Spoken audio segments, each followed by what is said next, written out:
Hey folks, everything new under the sun. I'm suggesting to you that Matthew 24 is basically upon us and coming to pass. And those are big words. I haven't really stated that something is, being fulfilled immediately. Because I think there will be obvious things. It will be obvious generally when Bible prophecy is fulfilled, and I think it is becoming obvious at this point. Matthew 24, verse number 3 says, "Tell us, when will these things be, and what shall be the sign of thy coming and of the end of the world?" So the disciples are asking Jesus, what will be the sign of the end of the world and the sign of the second coming? Verse number 6, jumping down there, "And ye shall hear of wars and rumors of wars. See that ye not be troubled, for all these things must come to pass. But the end is not yet. For nation shall rise against nation, kingdom against kingdom, and there shall be famines, pestilences, and earthquakes in diverse places. All these are the beginnings of sorrows." Now, if you line that up against the four horsemen of the apocalypse and the description of what is occurring during Revelation chapter 6, those first couple of verses which describe the four horsemen of the apocalypse, you'll recognize that verses 6 and 7 kind of sound like that, don't they? And those were the beginnings of sorrows. That's the warning I would suggest to you, and that's what I said, similar before, that the seals of Revelation chapter 6 are a warning, and they're not the wrath of God. They're kind of the final warning before the wrath of God falls, the final chance during the first 3.5 years of the 7-year period for people on earth to repent and to find salvation through Jesus Christ. And if that doesn't change them, then the wrath of God falls. So God gives them every opportunity and ever-escalating options and pressure, if you will, to make a decision for or against him. There's not going to be any people left on the fence, any people humming and hawing when Jesus returns. Everybody will have made their decision, whether to be for Jesus Christ or against him. And that's what the four horsemen of the apocalypse is all about, Revelation chapter 6. That's what I believe the beginnings of sorrows is all about as well.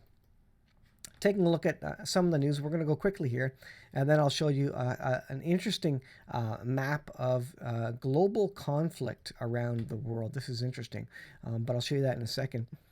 China says ready to join forces with Russia to defend national interests.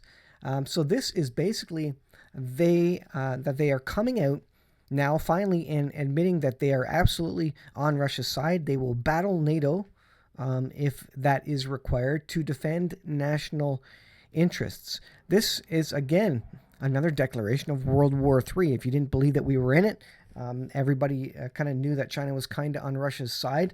But this is them basically declaring, we are with Russia. We will stand with Russia against NATO. The People's Republic of China is ready to join forces with Russia to decisively stand up for national interests and promote mutually beneficial cooperation in all areas. So there you go. That's a significant statement by China, and maybe the most important headline, to be honest, of the number of them. Biden slams Putin's New START suspension as a big mistake as the state Duma ratifies that decision. So, of course, they're getting out of this nuclear weapons proliferation agreement. And that means both countries can now build as many as they want, because there's no agreement anymore to limit the research, the creating of nuclear weapons. Here's DeSantis. He reacts to Biden's Ukraine visit, warns of proxy war with China. So I guess it's a foregone, bygone situation and suggestion that we're in a proxy war with Russia. I guess everybody just knows that now. And now we're talking about proxy war with China.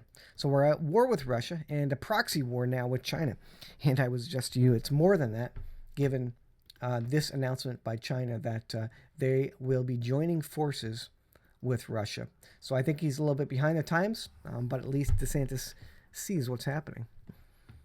This is Martin Armstrong, and from the economic point of view, he sees a monetary collapse coming. And what happens when the economy starts going downwards? They take you to war. They come up with some crisis to get everybody on board, everybody marching the same direction again to resolve the economy, or to provide a stage where they can switch over or do something drastic and take more power as government during an emergency situation.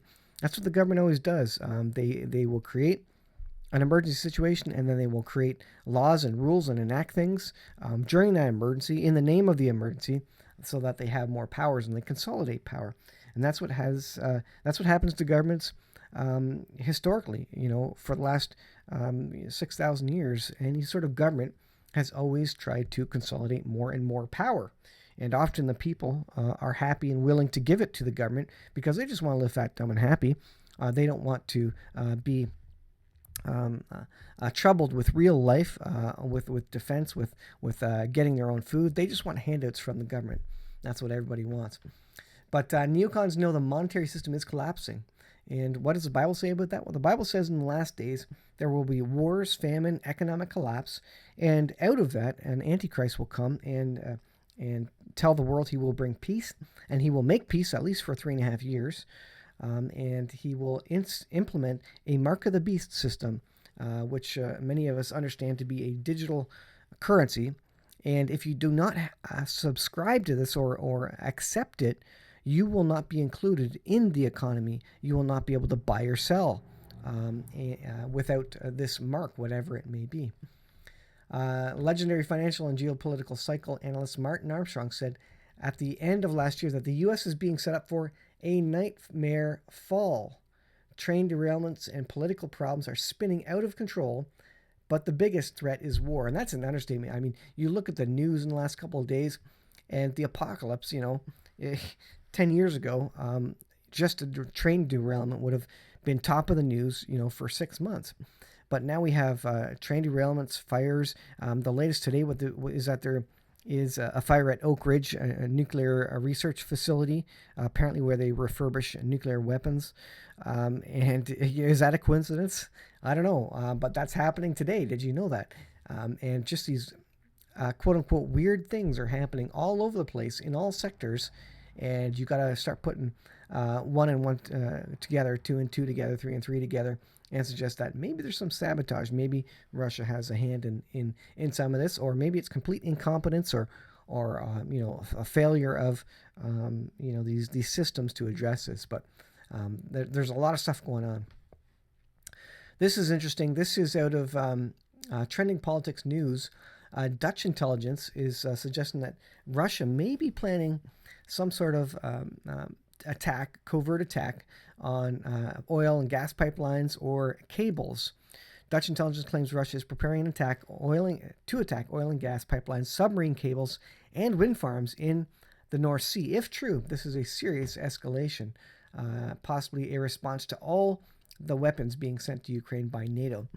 And the big thing is that Russia is not going to attack a NATO member country until they're absolutely in the corner and they have no other options, because they know if they do, Article 4 and 5 will be enacted, and that will be a declaration of absolute war, and all NATO countries then who have signed the agreement, who are part of NATO, are then obligated to go to war against Russia. So Russia's holding their cards close to their chest. They're not going to do anything stupid, but I think they are probably planting,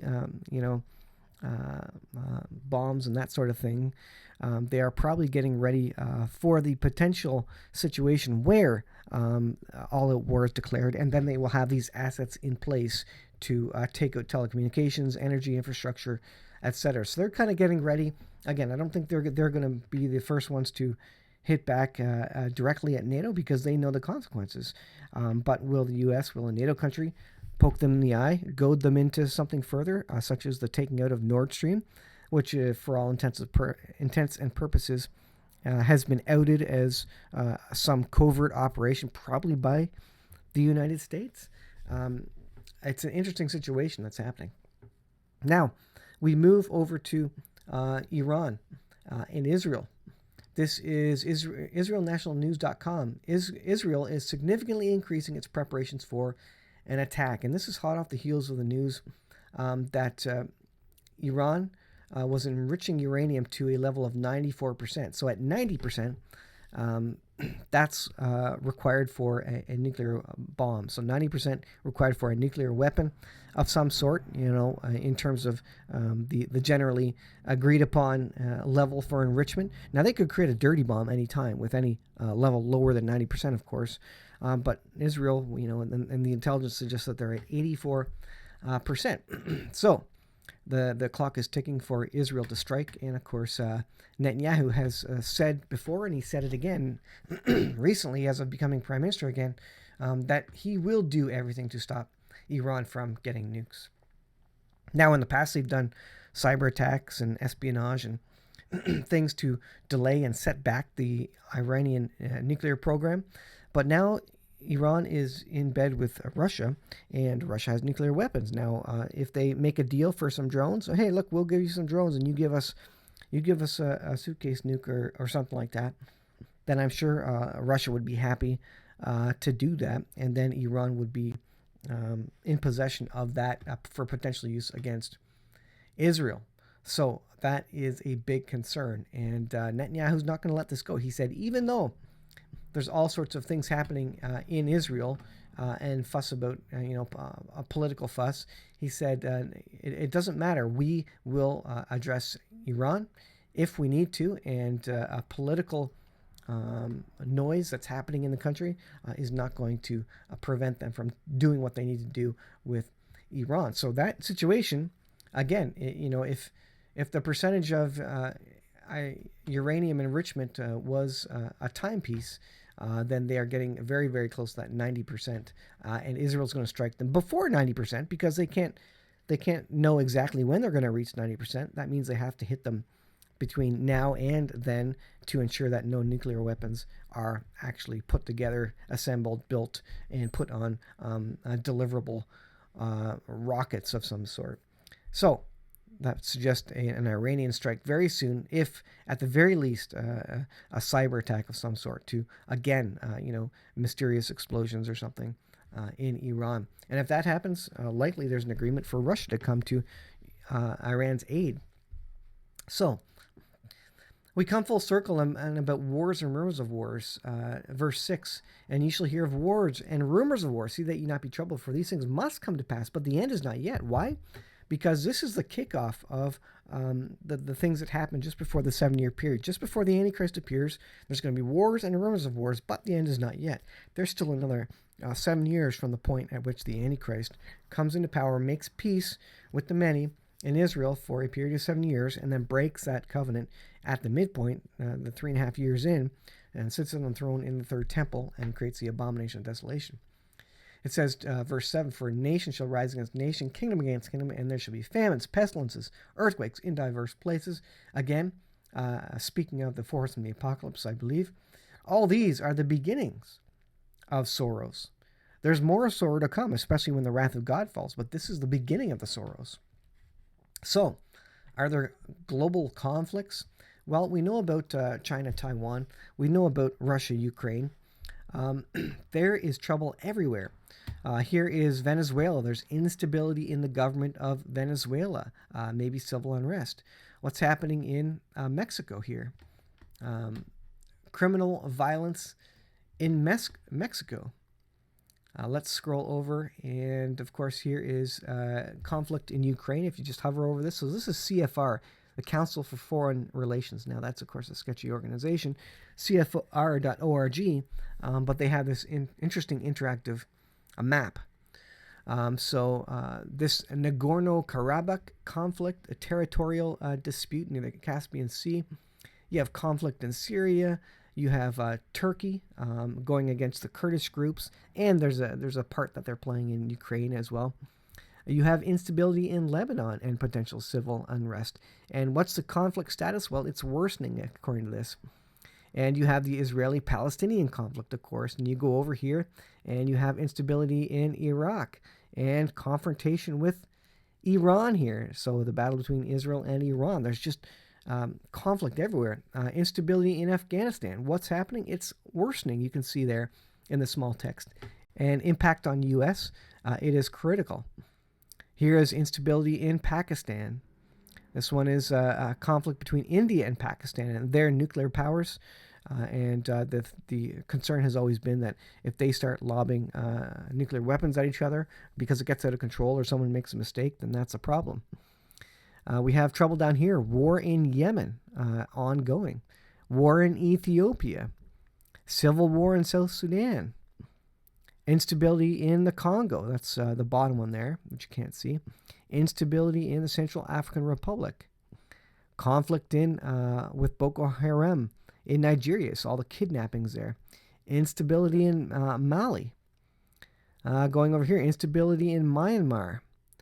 Territorial disputes in the South China Sea. And this, obviously the U.S. has big concerns over here, bases and such, and they have assets. Here is, let me see. Well, you see there, confrontation over Taiwan. So the tiny island that the U.S. has said will support.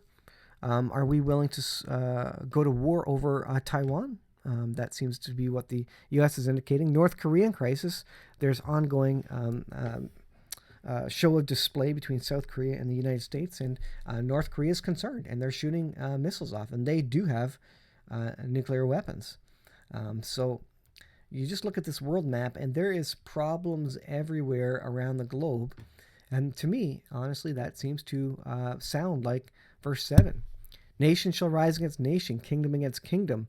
And there shall be famines, pestilence, and earthquakes in diverse places. All these are the beginnings of sorrows.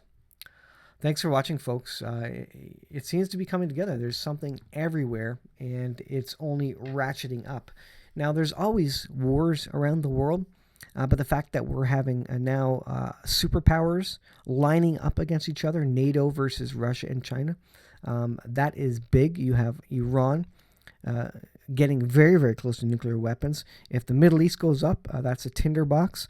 That's going to ignite the rest of the world on fire. So be prepared. Any one person could make a mistake in this one and set it off. We don't know when this will start, but historically, world wars have happened. Big wars have happened, and you need to be mentally prepared, spiritually prepared, and physically prepared for all these things that are coming to pass. Thanks for watching, folks. I'll see you in the next video.